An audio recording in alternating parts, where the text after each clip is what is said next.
membahas mengenai pelaksanaan nilai-nilai Pancasila di masyarakat, tantangan dan solusinya, bersama saya Rosi dan juga teman saya Habib dan Benny.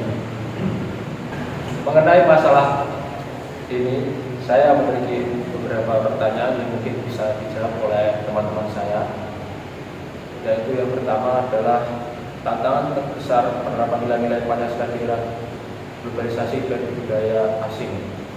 Apa pendapat salah satu dari kalian berpendapat tersebut?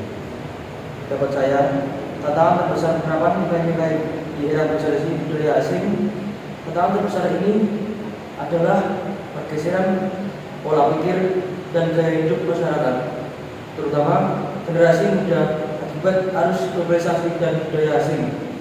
Budaya asing sebenarnya tidak selalu buruk, banyak nilai positif seperti disiplin, kerja keras, dan keterbukaan. Masalahnya muncul ketika budaya asing diterima mentah-mentah tanpa disaring. Akibatnya nilai Pancasila seperti gotong royong, sopan santun, dan rasa kebersamaan mulai bergeser oleh sikap individualisme, materialisme, dan egoisme. Contohnya sederhana, dulu masyarakat terbiasa saling membantu tanpa pamrih. Sekarang banyak yang berpikir asal saya untung dan asal saya diberi sesuatu. Nilai kemanusiaan dan keadilan sosial jadi melemah karena fokus pada kepentingan pribadi. Saat itu, Pancasila sering dianggap sekedar hafalan, bukan pedoman hidup.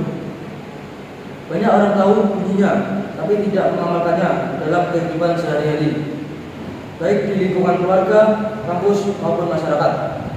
Jadi tantangan utamanya bukan hilangnya Pancasila, tapi menurunnya kesadaran untuk menerapkan nilai Pancasila secara nyata di tengah perubahan zaman.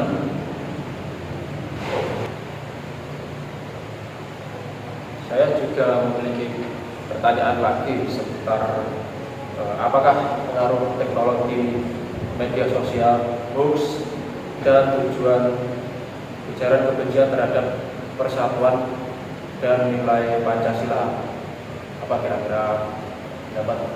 Menurut pendapat saya, teknologi dan media sosial punya dua sisi. Bisa menyatukan, tapi juga bisa memecah belah. Di satu sisi, media sosial memudahkan komunikasi, berbagi informasi, dan memperluas wawasan. Namun, di sisi lain, media sosial sering menjadi tempat penyebaran hoax, ujaran kebencian, dan provokasi yang merusak semangat persatuan. Hoax membuat masyarakat mudah saling curiga, sementara ujaran kebencian memicu konflik antara kelompok, suku, agama, atau pendapat politik. Hal ini jelas bertentangan dengan nilai Pancasila, terutama persatuan Indonesia dan kemanusiaan yang adil dan beradab. Di lingkungan sekitar, dampaknya bisa terlihat dari hal kecil. Contoh, orang cepat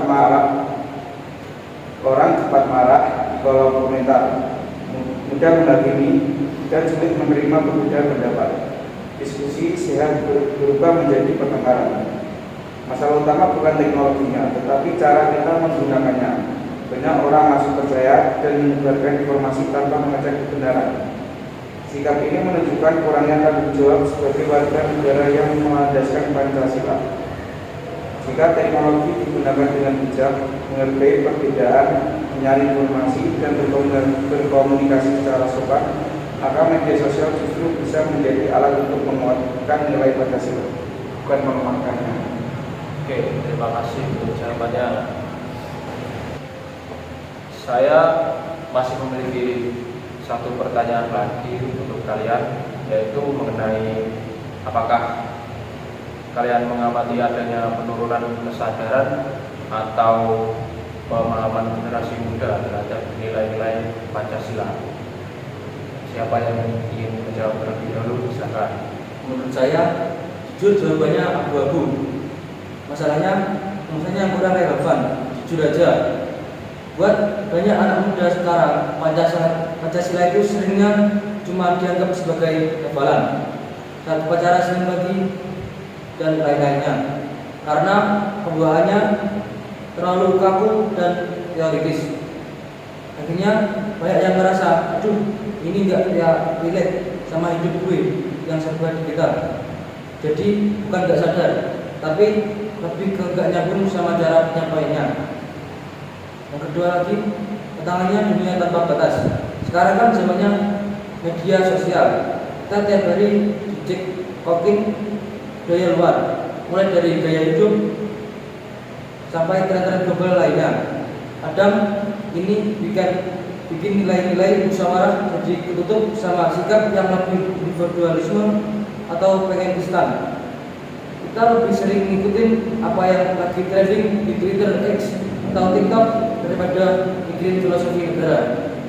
Mungkin ada tambahan lain dari Saya ada sedikit menambahkan ya. Oke. Pancasila tanpa aware. Ada sisi uniknya nih, banyak anak muda yang sebenarnya ngelapori nilai Pancasila tapi tidak sadar dia sedang melakukannya. Contohnya, bikin open donasi di media sosial pas ada bencana, itu sama dengan gotong royong.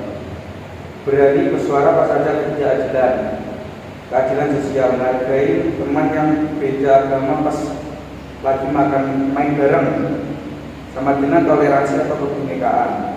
Jadi praktiknya ada, cuma mereka nggak lagi nyebut itu sebagai pengamalan butir-butir Pancasila. Dan juga krisis sosok yang bisa dicontoh. Ini yang paling penting. Anak muda itu bukan bukti, bukan cuma teori. Pas kita lihat berita banyak pejabat yang korupsi atau orang-orang besar yang nggak toleran, kita jadi mikir, kalau orang tua aja nggak melakukan, kenapa kita harus? Skeptisisme ini yang sering bikin pemahaman Pancasila jadi luntur dan jadi sering diabaikan. Itu saja penambahan dari saya. Oke, jadi kesimpulannya pada intinya Pancasila masih sangat relevan.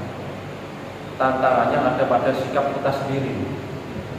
Apakah kita mau menyaring budaya asing, bijak menggunakan teknologi, dan benar-benar menjadikan Pancasila sebagai pedoman hidup, bukan sebagai simbol. Itu saja dari kami untuk pembahasan hari ini. Sekian dan terima kasih. Selamat bersenang-senang.